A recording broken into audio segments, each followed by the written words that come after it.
All right. Joe, any other Big 12 Media Day news that you want to hit on here? Well, as we said in the beginning, the expansion talk is really starting to heat up. There were remarks that were made by Brent Yormark in his opening statement, which, but I got to say this, I've maybe mentioned it before. I'm a big Brent Yormark fan, man. He goes up there and he talks shit. It's really appropriate that they have this partnership with WWE because he goes up there like he is a fight promoter. The way that he goes up there and makes these comments. He is not like Gundy where things slip out. He is very deliberate and pointed when he makes statements and when he says things. The way that he answered these questions is a lot of proof of that because some of the questions were trying to trap him and he just kind of brushed them off. But the two things or the three things that stood out were pointing out we're the third best conference right now, which points out that they're ahead of the ACC. Everybody's smart enough to figure that one out. He said that without saying it. He also said that he'll do whatever it takes to make them the number one conference, more shit talking. And then a step further. Which is unrealistic. Right. And then the step further is that he stated that they're always open for business. Now, there have been, I saw somebody tweeted out that multiple people have tweeted out to this point that there have been conversations allegedly between Florida State and Clemson. We don't know the total validity of this, but it sounds like that there could be some speculative conversations.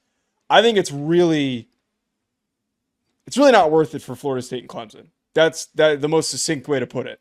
Well, remember 3 weeks ago we came on the show and we're talking about the All-State 12, remember? So from a financial aspect, Joe, if they get an influx of cash that large, now what? So let me break. I know what you're saying. I agree with what you're saying. But if you're Florida State, like for example, if the ACC gave $100 million a year, I don't know. It's an extra 10, 15, 20 million dollars to the school. That's more than what Florida State's making in the ACC. And look, there are rumblings. I don't think our math is correct here. I don't think our math, because the Big 12 is still pretty low. They're at 25 to 30 million a year. Yeah. Brent Yormark said in the interview. Yeah. So Joe, if you're a school and you're getting an extra $20 million a year, LSU is an example I know for a fact, and the SEC team's got 50 million. So that's what, if you combine that, he ain't wrong. All right, well, let's avoid talking about the semantics of the media deal because like we're not going to get this right. We're gonna be wrong on projecting this because that doesn't. I'm telling you right now, we're not. That's not. They make significantly less. If Florida State and Clemson joined, then the total allotment amount would have to, for each team, would go down. Each team would be making less. They would also be probably making less than what they're making in the ACC. So in order for this to happen, there would need to be some sort of a decision by, I forget which broadcasting network has the Big 12 rights. I believe it's Fox. ESPN. No, I don't. And Fox. Okay. Well, see, this points out I don't know the total details of this. They would need to agree to give more money in order to take on those teams to make it worth their while. So where does the All-State 12 thing come into play here? Well, we talked about that, and the amount more that they would be getting per year is only, I think, 10 to 12 or 15, somewhere in that range. It's not significant enough that I think it would truly entice them. This is my whole point, though. Is that, does it get them more money and does it make them more competitive? And does it make them... If Florida State, Clemson, North Carolina, it does. Do you think that they would want to associate themselves with the current... They seem like they hold themselves to a very high regard. I'm not talking down on the Big 12, but they seem like they hold themselves to a very high regard. Do you think that they are the types of programs that would consider... I think if Florida State if Florida State or Clemson were coming in the SEC, we'd already had rumblings about it by now. I mean, the worst unkept secret was Texas and Oklahoma coming into the league. Right? I mean, like I feel like that was pretty abrupt, though. Was it not? I mean, it got dropped the day that A&M got to SEC Media Days, but it was all rumor. And a Texas A&M guy was the one that released it. But, I mean, that had been conversations for years. I just don't think that it provides Florida State and Clemson what they're looking for to move on. Who says that he's talking about Florida State and Clemson? Well, that's what I wanted to get to. Because I think that everyone is assuming that because they're the ones who are screaming the loudest about wanting to leave, that they would make the most sense because like you bring up, there's been no rumors about them joining the Big Ten or the SEC. But the reason why it doesn't make any sense is that you're complaining about the competitive advantage and the ability to be a larger presence in the college football world, and you think that the ACC is holding you back. It almost has less to do with money and more to do with the fact that they feel like they're being held back. Why would they go to the Big 12 where they would just go right back to being the two top dogs and then a bunch of teams that they're going to think that they're much better than? In their court case and leave the ACC. What do you mean? I mean, they still are going to. I mean, you're going to have to pay. What was it, Joe? $100 million, wasn't it, to leave at the ACC? So you're gonna pay $100 million to go to some other conference. It's not going to pay you that amount of money. That's what I'm pointing out. And you're also going somewhere that's not as competitive. It's not just Florida State that's in that boat. It's everybody that was in the ACC a year ago would owe that amount of money. It's not just one school. It's everybody. Yeah. Right? I mean, if one school owes it, every school owes it. Here's the bottom line.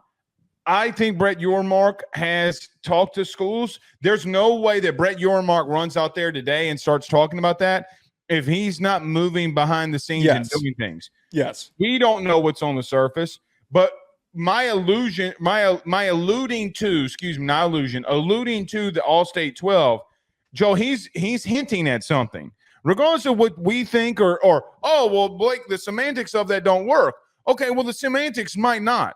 But what is he discussing? Because what he's discussing is, hey, we're open for business, which is, Joe, to everybody in the country, we are about to do some stuff. He's saying that because he is saying that we're getting additional revenue.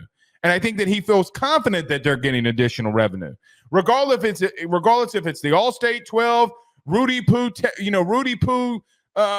business is going to be giving him money. It doesn't matter. That's why he's saying that. Now, what I also would say is today about the Big 12 and realignment, I think he's a dumbass for saying that he's better than the ACC. They are not better than the ACC. Oh, what? No, come on, man.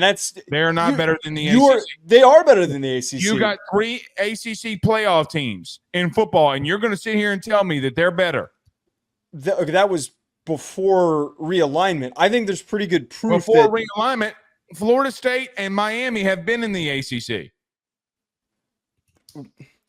After they just added Colorado, Utah, Arizona, and Arizona State, and then the previous round, Houston, Cincinnati, BYU, they are the better conference. They are deeper. Think about all the deep dives that we did. All the amount of teams that we talked about that are in contention to compete to win the Big 12. That to me is a good conference. Being competitive doesn't make you better. I would argue yes, because the ACC is so grossly top heavy that all these Boston College stinks. Virginia you don't know if Boston really College stinks. Bill O'Brien might do something at Boston College is not going to be a good team. They're going to get wiped by the teams. Well, you can talk about Boston College, but for decades in the Big 12, Kansas did exist. But they, to this point where there were all of these horrendous teams in the Big 12, how crazy is it now that all of these teams that historically haven't been good are arising, and then there is deep competition? There's not Texas or Oklahoma in that conference. Sure, they're gone, but it is more competitive. The last 5 teams in the Big 12 would kick the shit out of the last 5 teams in the ACC. It wouldn't even be close. It would be so lopsided. So that would be Cincinnati, Houston, BYU would beat the crap out of UVA, Boston College, and I'm trying to think who else fits into that. I don't know if they beat the shit out of UVA. Yes, they would. Who does UVA have? Anthony Calandria is a walking turnover. Well, I mean, didn't UVA? I mean, they upset some teams last year. Because they're playing a bunch of overrated ACC teams. BetOnline remains your top spot for all of your live betting action and contests. NFL, college football, UFC, NHL are all in full swing. BetOnline is your #1 source for wagering news, odds, trends, and predictions with both desktop and mobile access at any time. Head to BetOnline today and use promo code BELIEVE. That's BLEAV for 50% off your first deposit. That is a 50% welcome bonus. BetOnline, where the game starts.